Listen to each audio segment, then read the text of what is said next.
Bollywood star Khesari Lal Yadav की एक गाना आया है,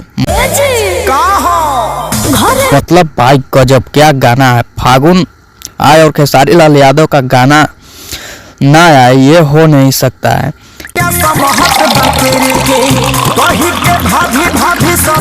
गाना यूट्यूब पर रिलीज हुए एक दिन कुछ घंटे हो चुके हैं, मतलब लमसम 2 दिन होने ही वाले होंगे।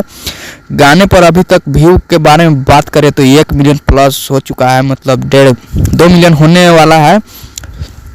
इस गाने को गाए हैं खेसारी लाल यादव और खुशी कक्कर, और इस गाने को लिखे हैं कृष्णा बेदर्दी, म्यूजिक दिए हैं विकास यादव। और होली का ये गाना है, ऐसा है कि इसको सुनकर डेट भी याद आ जाएगा आप सभी को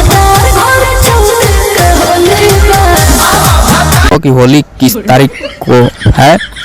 डेट याद आ जाएगा इसलिए कि इस गाने को टाइटल ही कुछ यूँ है, 14 के होली बा, मतलब गाने का टाइटल है 14 के होली बा।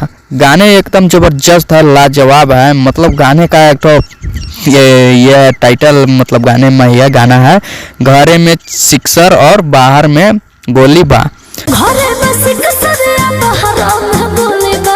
नहीं सुने हैं तो पम्मी रिकॉर्ड पर गाना आया है, जाइए और जाकर सुनिए कि इस गाना एकदम बेहतरीन है, लाजवाब है। मतलब गाने मतलब क्या ही है, ऐसे गाना मतलब भाई साहब खेसारी लाल यादव ही कर सकते हैं, वरना किसी के बस के बात नहीं है। तो मिलते हैं अगले वीडियो में। वीडियो पसंद आया तो ज़्यादा से ज़्यादा शेयर कीजिएगा और लाइक और शेयर सब्सक्राइब करना नहीं भूलिएगा। तो नमस्ते, मिलते हैं, धन्यवाद।